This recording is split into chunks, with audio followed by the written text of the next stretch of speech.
Kedengarannya sih, gratifikasi itu mirip dengan gravitasi. Tapi ternyata beda. Bahkan, konon keduanya bisa dianggap saling kebalikan. Jangan sampai salah ngomong. Gratifikasi. Kita pastinya masih ingat dengan pelajaran di sekolah tentang Bapak Isaac Newton dari Inggris. Suatu ketika, beliau duduk-duduk di bawah pohon dan kejatuhan buah apel. Dari kejadian itu, Pak Newton mendapat ilham tentang gaya tarik bumi, yakni gravitasi. Nah, kalau gratifikasi itu adalah kebalikan dari yang dialami Pak Newton. Melawan hukum alam. Buah apelnya justru terbang ke atas, dari tanah menuju pohon. Ini tentu bukan sulap dan bukan sihir. Sekarang, mari kita umpamakan pohon sebagai pejabat atau pegawai negeri. Lalu, tanah kita umpamakan sebagai rakyat dari semua lapisan masyarakat, termasuk pengusaha. Nah, buah apelnya ia bisa kita anggap sebagai bentuk pemberian atau gratifikasi. Jadi, dengan ilustrasi gambar ini, yang dianggap sebagai gratifikasi adalah segala macam bentuk pemberian yang diberikan oleh masyarakat atau pengusaha kepada pejabat atau pegawai negeri. Tentu saja, pemberian tersebut ada kaitannya dengan jabatan dari sang pejabat atau pegawai negeri itu. Gratifikasi ini bisa dianggap suap loh. Gratifikasi menjadi barang haram karena menyusahkan rakyat di sepanjang perjalanan hidup mereka. Gratifikasi menghancurkan moral bangsa. Bayangkan saja, waktu kita lahir, orang tua kita harus membayar atau memberi uang terima kasih terhadap pelayanan untuk bisa mendapatkan akta kelahiran. Hanya dengan cara itu kita bisa diakui sebagai warga negara Republik Indonesia. Parah kan? Dan praktek bayar ini, bayar itu, sogok sana, sogok sini terus berlanjut ketika kita masuk sekolah. Saat mencari kerja dan bekerja, kemudian menikah, terus punya anak, hingga saat kita kembali menghadap Tuhan. Iya, sewaktu mengurus surat kematian, pemakaman, dan lain-lain, keluarga kita diharuskan membayar lagi. Parah kan? Di Republik ini, mengurus segala macam izin dan keterangan perlu uang ekstra atau uang pelicin. Mulai dari mengurus akta kelahiran, KTP, SIM, STNK, kartu sosial, domisili, IMB, dan lain sebagainya. Biasanya, praktek tersebut memakai istilah uang tinta, uang jasa, uang kopi, uang pelicin, uang rokok, uang pelancar, dan segala macam keluarga uang lainnya. Padahal, tugas pejabat negara dan pegawai negeri itu ya memang melayani rakyat dengan sebaik-baiknya.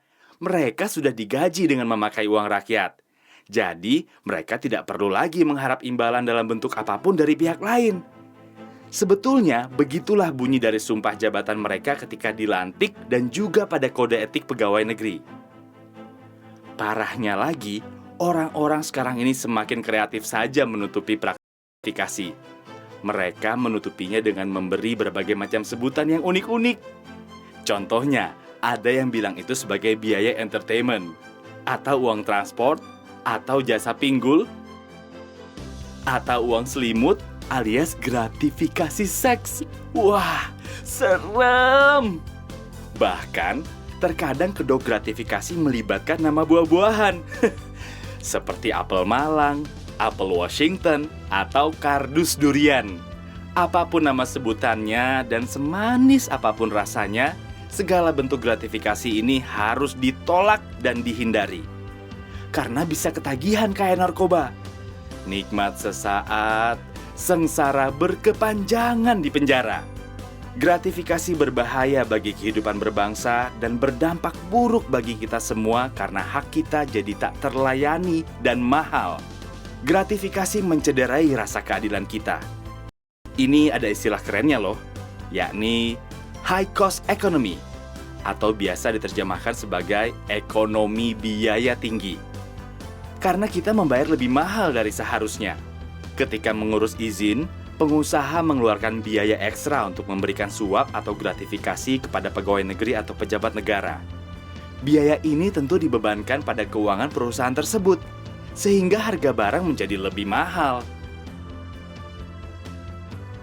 Selain itu, gratifikasi merusak martabat pejabat dan pegawai negeri karena membangun mental pengemis dengan memperjualbelikan kewenangan.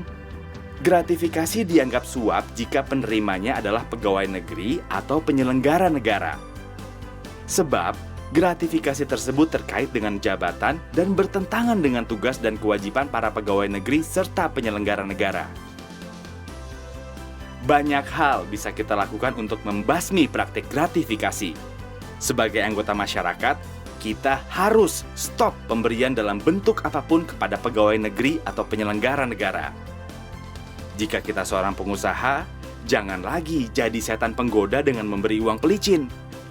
Kalau pekerjaan kita sebagai pegawai negeri, jangan sampai menerima gratifikasi dalam setiap pelayanan yang diberikan kepada masyarakat, apalagi meminta.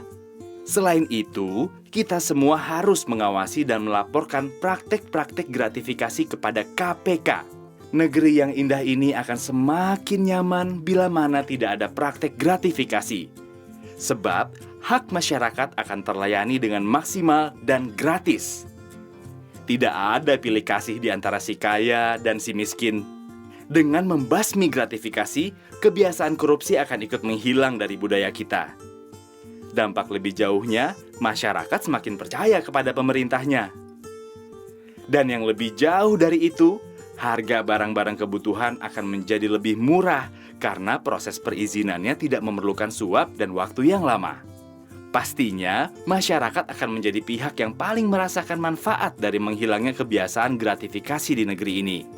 Karena itu, ayo bersama KPK kita bebaskan Indonesia tercinta dari belenggu gratifikasi agar negeri kita jadi adil dan makmur.